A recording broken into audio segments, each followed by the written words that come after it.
नगरीय निकायों में कांग्रेस पार्टी का पूरा एक मुश्त कब्जा था, लेकिन 5 साल में शहर की दुर्दशा कर दी इन्होंने।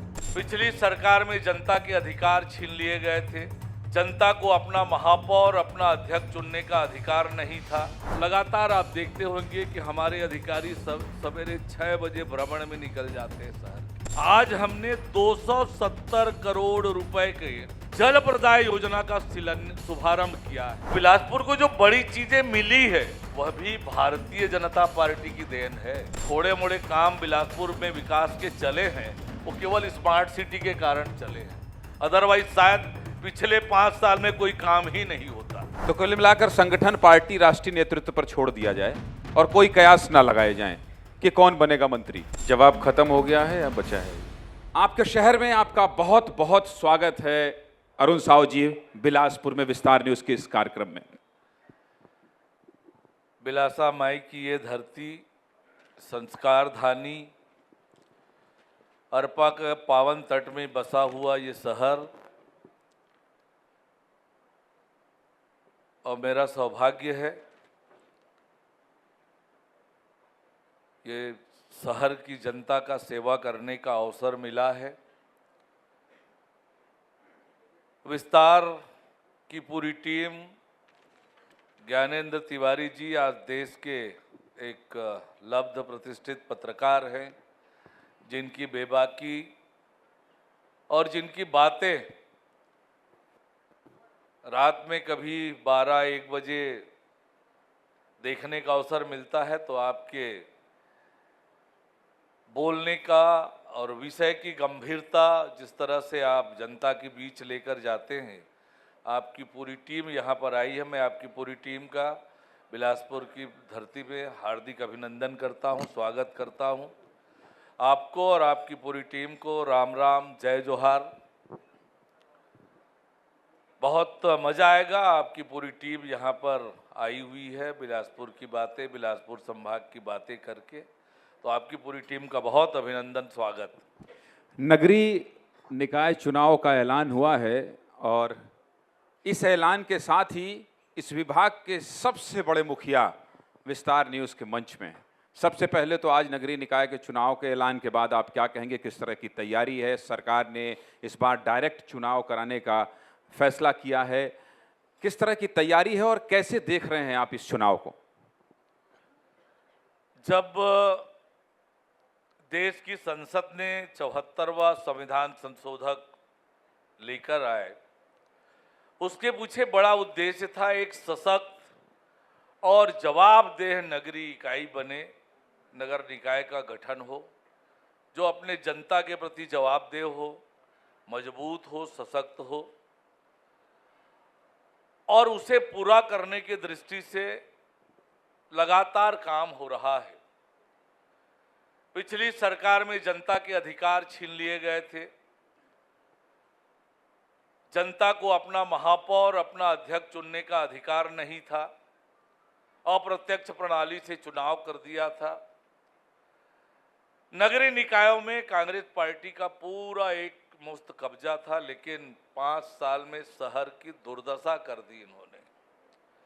हमारी सरकार बनने के बाद और माननीय मुख्यमंत्री जी ने मुझे नगरीय प्रशासन विभाग की जवाबदारी दी। जिस दिन से विभाग की जिम्मेदारी मैंने संभाली,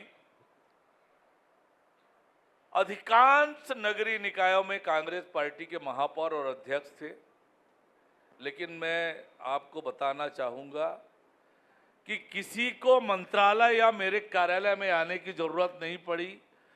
आयुक्त और सीएमओ को फोन करके शहर के विकास के लिए प्रस्ताव मंगाया और प्रस्ताव मंगा के स्वीकृत किया, और 7,000 करोड़ रुपए से अधिक की राशि एक साल में नगरीय निकायों के विकास के लिए मैंने दी है। 22 नए नगरीय निकाय बनाए, नए नगर पंचायत का गठन किया।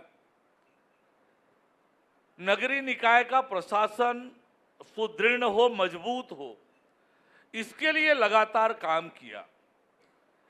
अभी लगातार आप देखते होंगे कि हमारे अधिकारी सवेरे 6 बजे भ्रमण में निकल जाते हैं शहर के। शहर की सफाई व्यवस्था, चल रहे विकास के काम, इन सब का अवलोकन करके और नियमित रूप से उसके फोटो मेरे पास आते हैं। और नहीं आते हैं तो आप खुद ही चले जाते हैं और वहां पर कहते हैं ये सड़क बनाई है तुमने। बहुत डांटा था, वो वीडियो बहुत वायरल हुआ था। जनता के प्रति जवाबदेही निभाने का एक ये तरीका है और लगातार हम लोग काम कर रहे हैं। डबल इंजन की सरकार में लगातार हमें सहायता भी मिल रही है। अभी आज हमने 270 करोड़ रुपए के जल प्रदाय योजना का शुभारंभ किया है। बिलासपुर जिले के 2 निकाय इसमें शामिल हैं, तखतपुर और मल्हार। 3 निकाय, रतनपुर, तखतपुर और मल्हार। और रतनपुर तो मां महामाया की धरती है, धाम है। रतनपुर डिडनेश्वरी मैया की धाम है। 48 करोड़ रुपए तखतपुर के लिए स्वीकृत हुई है। 70 करोड़ रुपए से अधिक की राशि रतनपुर के लिए स्वीकृत हुई है। आज भूमि पूजन किया है। लगातार ऐसे काम स्वीकृत हो रहे हैं। बहुत से काम प्रारंभ हुए हैं। शहर अब सुव्यवस्थित रूप से विकास की दिशा में आगे बढ़ चला है। हमने जन समस्या निवारण पखवाड़ा लगाया, लोगों के समस्याओं को सुना और उन समस्याओं को ऑनलाइन इंटरिंग की, ऑनलाइन रखा, उसके निराकरण की पूरी कोशिश हो रही है। और शिविर के बाद 400 करोड़ रुपए एक मुफ्त नगरीय निकायों को दिया कि उन समस्याओं का समाधान हो, शहर हमारे सुंदर बने, स्वच्छ बने, सुव्यवस्थित बने। इसके लिए लगातार हमने काम किया है। 5 साल में विकास अवरुद्ध हो गया था, अब तेज गति से हमारे शहर आगे बढ़ रहे हैं। तो नगरीय निकाय चुनाव की प्रतीक्षा नगर के लोग कर रहे थे, उनकी प्रतीक्षा आज चुनाव आयोग ने समाप्त की है। और निश्चित रूप से आने वाले समय में जो सरकार बनेगी नगर की, उनके साथ मिलकर हम शहरों को स्वच्छ और सुंदर बनाने की दिशा में आगे बढ़ेंगे।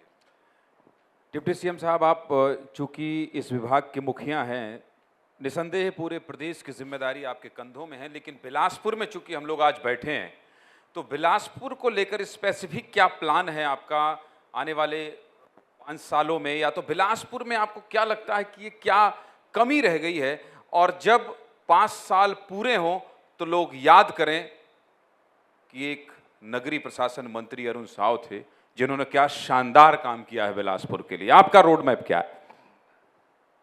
बिलासपुर की जो पहचान बनी है और बिलासपुर को जो बड़ी चीजें मिली है, वह भी भारतीय जनता पार्टी की देन है।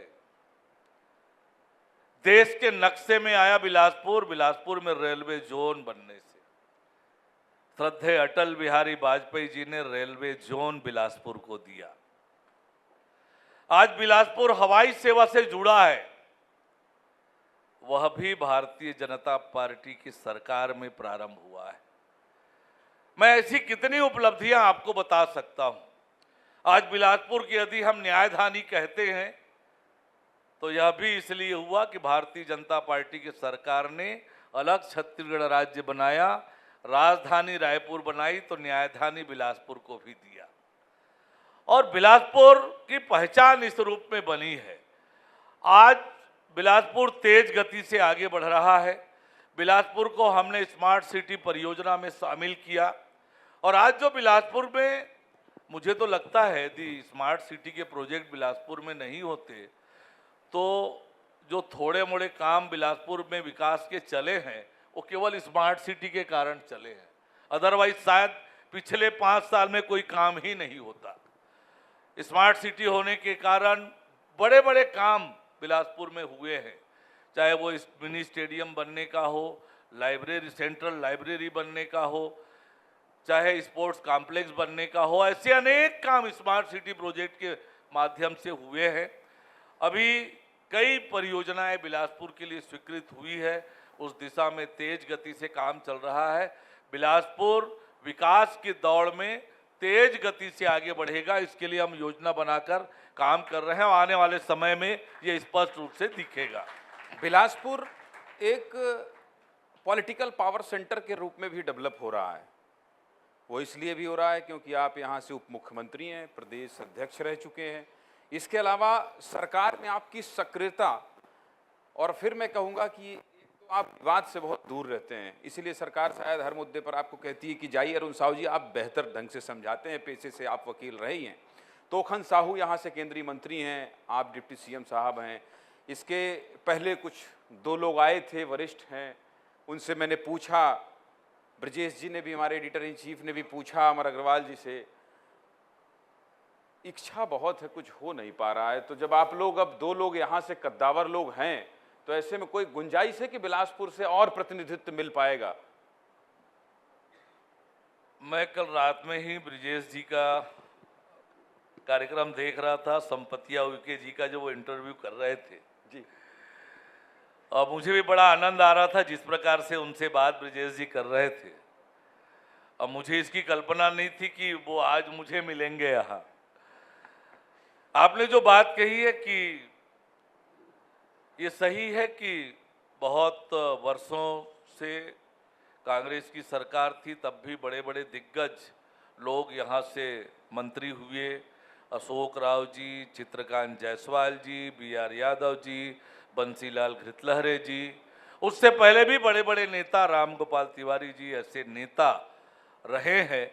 राजनीतिक दृष्टि से बहुत समृद्ध रहा है बिलासपुर हमेशा से, और निश्चित रूप से बिलासपुर को लगातार सरकारों में भी मान सम्मान मिला है। पहली बार केंद्रीय सरकार में बिलासपुर को प्रतिनिधित्व मिला है, तो निश्चित रूप से भारतीय जनता पार्टी ने भी प्रतिनिधित्व दिया है, और आने वाले समय में निश्चित रूप से बिलासपुर को पूरा मान सम्मान मिलेगा। और बिलासपुर राजनीतिक रूप से हमेशा समृद्ध रहा है, और बिलासपुर में मुंगेली भी आता है, जहां मेरी शिक्षा दीक्षा पैतृक स्थान है। मुंगेली से भी बड़े बड़े नेता पैदा हुए हैं। लगातार क्षेत्र में लोकसभा में प्रतिनिधित्व मुंगेली के लोग करते रहे हैं, और निश्चित रूप से राजनीतिक रूप से समृद्ध बिलासपुर हमेशा से रहा है। जवाब खत्म हो गया है या बचा है अभी? ये आगे बढ़ा जाए? हाँ जी, बिल्कुल आगे बढ़ सकते हैं। नहीं, क्योंकि 2 सीनियर लीडर आए थे और मैं बहुत पूछने की कोशिश किया, तो वो कुछ बोले नहीं। अब जब डिप्टी सीएम साहब भी कुछ नहीं बोल रहे हैं, इसका मतलब आगे बढ़ने के अलावा और कोई ऑप्शन नहीं है। तो कुल मिलाकर संगठन, पार्टी, राष्ट्रीय नेतृत्व पर छोड़ दिया जाए और कोई कयास ना लगाए जाएं कि कौन बनेगा मंत्री। देखिए, ये है कि वास्तविकता तो ये है कि कौन मंत्री बनेंगे, कौन क्या बनेंगे, मंत्रिमंडल में किसको स्थान देना, ये मुख्यमंत्री जी का विशेषाधिकार होता है, और ये आने वाले समय में निश्चित रूप से मुख्यमंत्री जी जिन्हें चाहेंगे वो मंत्री बनेंगे। चलिए आगे बढ़ते हैं। जवाब नहीं मिला है, देख लीजिए आप लोग। पूछने की मैं पूरी कोशिश कर रहा हूं, और मैं अरुण साहू जी से जब जब बात करता हूं तो मैं आपसे कहता हूं कि विवाद को बहुत पीछे छोड़ आते हैं, उस रास्ते जाते ही नहीं जहां जानते हैं कि थोड़ी बहुत भी गुंजाइश है विवाद की।